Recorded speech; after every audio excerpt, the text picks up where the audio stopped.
Hi, and welcome to my first tips and tricks video for Friday the 13th. The technique I'll be showing you today is a simple technique, but an effective one, and one I use all the time, and I hope it helps you and benefits your overall gameplay. Before we get started, there's going to be a term I'm going to be using throughout this video. I'm going to highlight it right now so when the time comes, you'll know what I'm talking about. The term I'm going to be using throughout this video is called a feint. What is a feint? A feint is a deceptive or pretend blow, thrust, or other movement, especially in boxing or fencing. Verb: make a deceptive or distracting movement, typically during a fight. So feints are deceptive movements to try and keep your opponent guessing what you're going to do. I like using feints to throw off the person that's playing as Jason. If I throw out a ton of feints at the person playing as Jason, eventually they're going to stop reacting. Then the reaction time is going to be a lot worse when I actually make my move.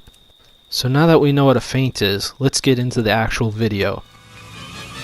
In a second here, you'll see me do a feint for the first time. It's a half turnaround right there, and then right here, and then I go the opposite way and do like a U-turn around Jason, and he's lost track of me. So why would you do this?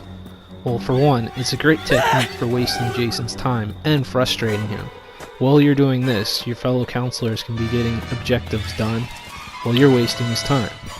Another aspect of this technique I like is that Jason often loses sight of you and you can stay still and let your stamina recharge.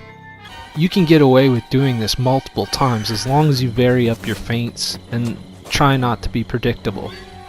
You're going to encounter one of two types of Jasons: the Terminator style that will not stop at all costs until you're dead, or the other type of Jason that just gets frustrated and leaves you alone.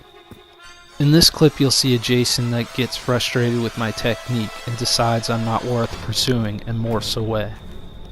In my experience, it's more likely to run into a Jason that just gets frustrated and leaves you alone.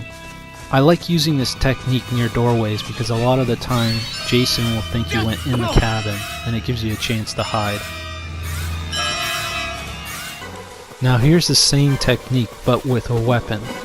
Throwing out some feints, throw out another one, and quickly do a U-turn around him and smack him in the back of the head. I feel like this is a safer way of attacking Jason rather than head on. At least if you're behind him, you have a chance of getting away if you don't get the stun. You'll see here in this clip that I keep throwing out multiple feints. As soon as he stops reacting, that's when I make my move. Right there. Damn it, just die! In this clip you'll see me change up my feint. It's a subtle difference, but I'm always trying to be unpredictable. See how I turned on the inside of him instead of going to the outside of him? That was the difference. This is one of my favorite type of feints, the stationary feint, where you act like you're just turning the opposite way, but then you continue to turn and get behind them. Don't get frustrated if you're struggling with this technique a little bit. It does take a little bit of practice. One thing you want to watch out for are stumbles. Make sure you get a few out of the way before you start turning behind them. Here's another stationary feint with a circle and then a hook around, and then I get behind them. I threw this clip in to show you, if you don't get the stun, how it's a lot safer than facing Jason head on. Well, that's it for this video. Thanks for checking it out. If you want to see more content from me, subscribe. I have some other videos off to the side here that might interest you, so check those out if you want. Just wanted to give you a quick rundown of what those videos are: a trick shot video with the flare gun and a stealthy Chad video centered all around hiding from Jason.